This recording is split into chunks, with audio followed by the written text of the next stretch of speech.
بسم اللہ الرحمن الرحیم۔ خواتین و حضرات، ارکان اسلام کا ایک اہم رکن حج ہے۔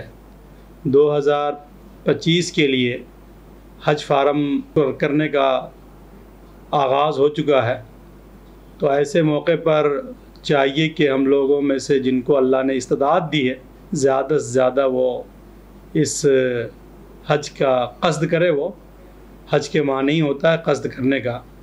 قرآن مجید میں اس سلسلے میں ترغیب دلائی گئی ہے، کہا گیا ہے کہ للہ علی الناس حج البیت من استطاع الیہ سبیلا، کہ جن لوگوں کو اللہ تعالیٰ نے استطاعت دی ہے انہیں چاہیے کہ وہ اس گھر کا قصد کرے، اس سفر حج کا ارادہ کرے۔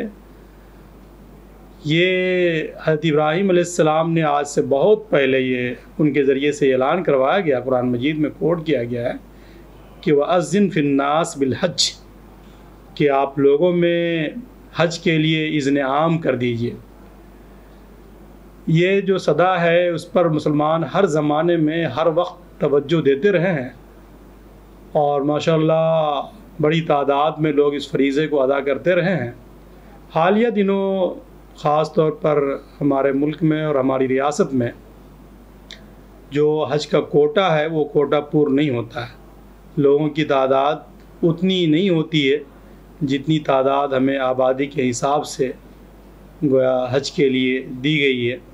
اس کی ایک وجہ یہ ہے کہ ہمارے درمیان اویئرنیس نہیں ہے، بیداری نہیں ہے، تو ہمیں چاہیے کہ ہم اس سلسلے میں بیدار ہوں، اپنے اندر اویئرنیس پیدا کریں۔ حج نہ کرنے والوں کے سلسلے میں بڑی وعیدیں آئی ہے۔ ایک حدیث میں تو یہاں تک کہا گیا ہے کہ جو شخص زاد راہ اور سواری رکھتا ہو جس سے کہ وہ بیت اللہ تک پہنچ سکتا ہو اور پھر حج نہ کرے تو اس کا اس حالت میں مرنا اور یہودی یا نصرانی ہو کر کے مرنا، یہ دونوں یکساں ہیں۔ تو گویا آپ سمجھیے کہ کتنی بڑی بات ہے کہ وہ آدمی یہودی یا نصرانی ہو کر کے مرتا ہے یا کس حالت میں ان کی موت ہوتی ہے استطاعت کے باوجود اگر حج نہیں رکھتا۔ اسی لیے حضرت عمر رضی اللہ عنہ نے فرمایا کہ جو لوگ قدرت رکھنے کے باوجود حج نہیں کرتے تو میرا جی چاہتا ہے کہ ان پر جزیہ لگا دوں، اور یہ بھی کہا کہ وہ مسلمان نہیں ہے، وہ مسلمان نہیں ہے، 2 مرتبہ دہرایا۔ اس کا صاف مطلب یہ ہوتا ہے کہ گویا حج کا استطاعت رکھنے کے باوجود کوئی آدمی حج نہیں کرتا ہے تو ان پر جزیہ لگانے یا ان کے مسلمان نہ ہونے کی یہ علامت ہے، صریح علامت ہے۔ ہمارے یہاں چونکہ لوگ جن پر حج فرض ہے، اتنی مالیت بھی ہے، صحت بھی ہے، سفر حج کے اخراجات بھی ہیں، لیکن وہ آخری وقت یا بڑھاپے کا انتظار کرتے ہیں۔ یہ بات کسی طرح سے درست نہیں ہے۔ جس دن حج فرض ہو جائے اسی وقت اس کی ادائیگی ہونی چاہیے۔ آپ دیکھتے ہیں کہ نماز کا وقت آپ کا اگر ظہر کے وقت ہو چکا ہے تو فوراً اول والا میں نماز لوگ ادا کرتے ہیں، اس کی یہ بات کہی گئی ہے۔ اس کے لیے یہ انتظار نہیں کیا جاتا کہ آخری وقت، پتہ نہیں آخری وقت تک، اس وقت تک آپ زندہ رہیں گے یا نہیں رہیں گے۔ ٹھیک اسی طرح سے حج کا بھی معاملہ ہے۔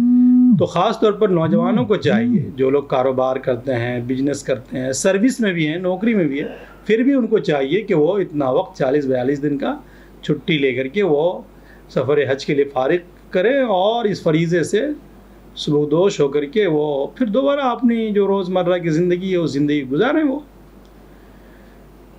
دیکھا یہ جاتا ہے کہ یہ اویئرنیس اور بیداری نہ ہونے کی وجہ سے لوگ دنیا جہان کے سفر کرتے ہیں، ان ملکوں میں جاتے ہیں، ان ملکوں میں جاتے ہیں، یورپ جاتے ہیں، امریکہ جاتے ہیں، اور وہ گویا خانہ کعبہ کے قریب سے ہو کر گزرتے ہیں، لیکن وہ اس بات کے لیے ان کو توفیق نہیں ہوتی ہے کہ وہ حج کریں، تو ان کو اپنے ایمان کی خیر منانی چاہیے۔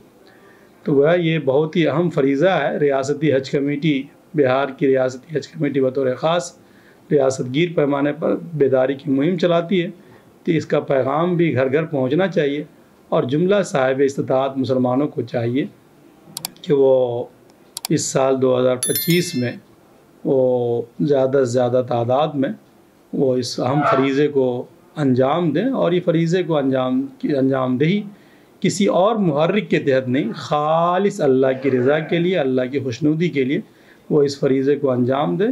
انشاءاللہ یہ ایک اہم فریضہ بھی ادا ہوگا، اور اس کے نتیجے میں اللہ تعالیٰ ہمارے گناہوں کو بھی معاف فرمائے گا اور ہمارے لیے جنت کے اعلیٰ علین میں جگہ نصیب فرمائے گا۔ تو گویا یہ بہت ہی بڑا کار خیر ہے، تو ہم سب لوگوں کو اس جانب متوجہ ہونا چاہیے۔ وما علینا الا البلاغ، والسلام علیکم ورحمۃ اللہ وبرکاتہ۔